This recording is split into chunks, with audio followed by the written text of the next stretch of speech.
What's up, everybody, and welcome to the Bears Profit Plays YouTube channel. If you enjoyed the content in this video, be sure to like and subscribe to the channel below. Also, be sure to stick around to the end of this video for a quick message from our team. Let's get into the video. All right, guys, let's look at some college basketball picks for Friday, March 3rd slate of games. Let's take a look at the leaderboard before we get into tonight's picks. Trey, start us off. I don't know why I'm dancing and looking so happy. Mayor's failed.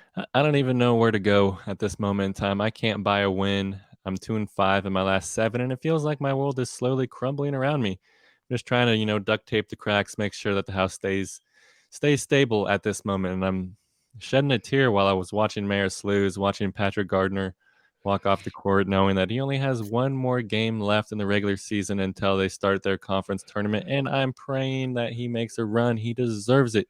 Get him to March Madness. Make them play, the 1 seed in Houston or something. And then, let's just see what happens. Marist deserves it. But it was sad to see him go down like that. But stay tuned for my pick. Yeah, I had the Wisconsin Badgers tonight at home, plus 4.5 against Purdue. This was a great game. It was back and forth the entire game. Wisconsin really should have won the game. They had multiple chances with 2-3 minutes left. Purdue missed a couple free throws down the stretch. But Wisconsin couldn't get over the hump again. I feel terrible for the Badgers. They cannot win a close game to save their lives, but they did cover the spread for us of 4.5, losing by 2 points in a very close game and a very exciting game to watch. I am so ready for the Big Ten tournament. Anybody can win. It's going to be awesome. Teats? I had Lipscomb versus Kennesaw State.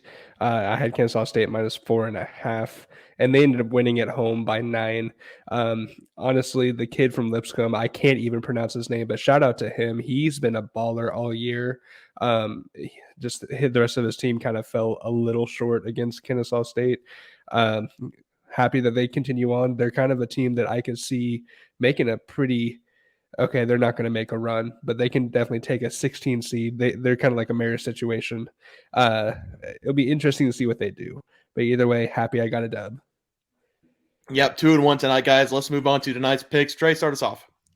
Yeah, and I got my game pulled up. I'm going to be attacking another Charleston Southern game. If you guys watch our game pick videos, you'll be like, Trey, you picked this team 2 days ago. Actually, I didn't pick this team. I picked this game. I had the over, and the over did not hit. But you know what? I'm running it back with a Charleston Southern game. If you watch the NBA video, I attacked the fishing line. I'm kind of going back to my roots, and I'm attacking another fishing line. This just seems a little fishy. There's no reason why Charleston Southern should be only 8.5-point dogs in this game, because these two teams have already played twice this season. UNC Asheville winning both of those games and covering both, winning both those games by an average of 14 points. And UNC Asheville has dominated this matchup historically. They have won 8 of the last 9 meetings straight up, and they've covered 7 of those games. Charleston Southern surprisingly won the first round, like I said, and they're moving on to the second round in the Big South tournament. Charleston Southern does not deserve to be here. They are 10-20 overall this season, 3-12 on the road. I'm counting this as a road game, even though it's at a neutral site. And UNC Asheville has dominated this season. They are 24-7 on the road, 13-0 at home. Like I said, this is neutral, but this game is still in North Carolina. It's only an hour-and-a-half drive from UNC Asheville to Charlotte, where this game is at. So it's not that big of a road game for them. And the big disparity between these two teams shows up on the defensive end.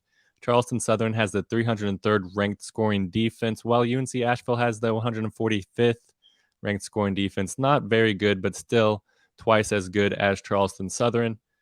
But Charleston Southern does have a good scorer on their team, Claudell Harris Jr. He is the reason why they are in the second round, scoring 20 points against High Point. And Harris Jr. has kind of struggled against UNC Asheville this season, only averaging 12.5 points in their 2 matchups. Meanwhile, UNC Asheville is led by Drew Pember. Pember is a dynamic scorer, actually a top 20 scorer in college basketball, averaging over 20 points per game at 20.4. And Pember has dominated Charleston Southern this season, scoring 21.5 points per game in those 2 matchups. So give me UNC Asheville here minus 8.5. I had it minus 7.5 whenever I was researching, and whenever I pulled up FanDuel, it was minus 7.5. So it just dropped another point, but I still love it here. Here are my 2 favorite trends for this game.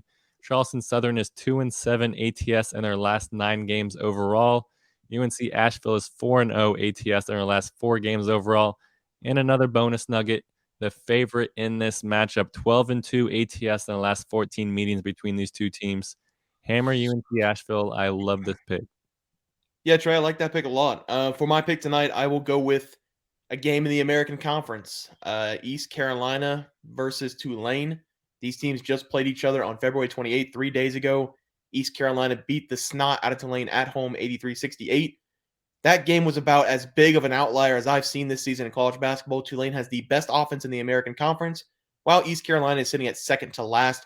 The only thing East Carolina does somewhat well is play defense, as they allow 70.5 points per game compared to Tulane's 76.4 points per game. This is what East Carolina does. They win games they're not supposed to. This is a team 2 games ago prior that barely beat Tulsa 62-60. That should tell you everything you need to know about East Carolina. They are still without their best player. He's out with personal reasons. He's not playing in this game. In the last game, Tulane just couldn't make a shot. They went 5 of 19 from 3, shooting just 39% from the field, and East Carolina out-rebounded them, had more assists than them, and turned the ball over less than them. So you can see why Tulane dropped the game. Houston rocked Tulane back on February 22nd, and ever since that game, Tulane has not looked themselves. They have lost 3 straight: Houston, Wichita State, and now East Carolina. They are back home in this game, and I expect them to get back to what we have seen earlier in this season, where they score 85-plus points per game. They have too many weapons on offense. Jalen Cook, Jalen Forbes, Kevin Cross, too much going on offense. They have too much firepower to only score 68 points against one of the lower teams in the American Conference. Expect the Green Wave to win big in this game, 20-plus points, 25-plus points. Green Wave all day in this game. Teats. Can't believe I'm the only one doing this. I'm the only one taking a Maction game. I'm taking Toledo versus Ball State. And it's going to be exciting because I feel like I'm able to get out on my own on this one. This is my first time leaving the den.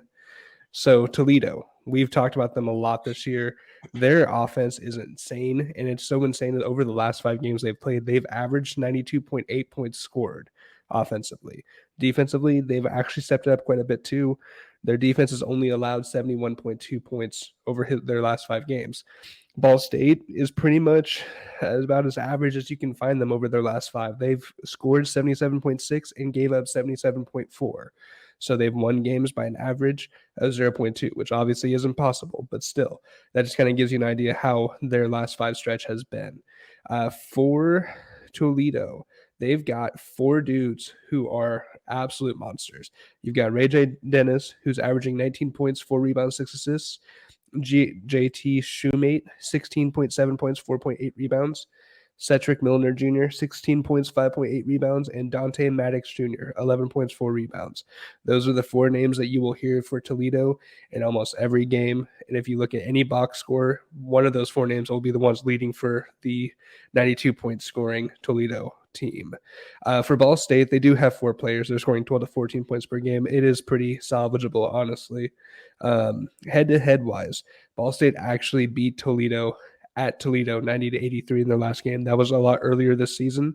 Jaron Coleman for Ball State and Demarius Jacobs, 26 and 25 points scored. Ray J. Dennis had 21, Maddox 16, and Shoemate 15. Since their loss against Kent State, they have won 14 straight games, and this is specifically talking about Toledo. Ball State, they have 2 straight losses recently, so they're 2-3 over their last 5 with 2 straight losses. Those 2 losses came from Eastern Michigan. They lost by 7, 75-68, and they lost to Akron, 87-83. This should be a no-brainer pick here, and I'm going to be taking the spread of -3.5 for Toledo. And honestly, I would probably lean the over just because Toledo scores about 100 points per game currently, so you only need 60 points from Ball State to cover. But I feel like Toledo is going to put up at least 90 on this Ball State team, who is very, very beatable, and they definitely can give up quite a bit of points.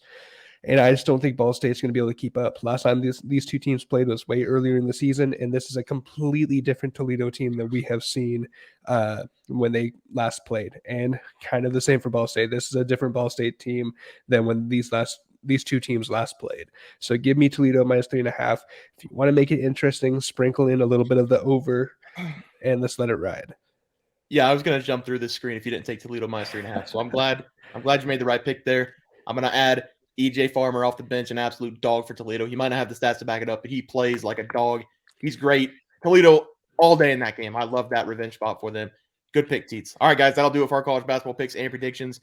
If you guys enjoyed the content, please sure drop a like on this video and subscribe to the channel below. We'll see you guys next video, and thanks for watching. Just want to let everyone know that while we do give out free picks, plays, and predictions on our YouTube channel, we also have a website for you to check out. On our website, bearsprofitplays.com, you can subscribe to the website absolutely free with an email and gain access to our written articles about upcoming sporting events. If you're really looking to make some cash, we have an option to become a member of our website. If you become a member, you will gain access to our Locks of the Week, which are written articles that go in depth as to why we are picking that particular outcome. As of now, our member plays have been red hot, hitting over 60% of our plays. If you don't want to become a member, it's no sweat. We are here to try and make you guys some money. That's our main goal. So come on over to bearsprofitplays.com and subscribe for free. Check us out, follow our free picks, and see for yourself that our member plays are a great investment for you. Thanks for watching.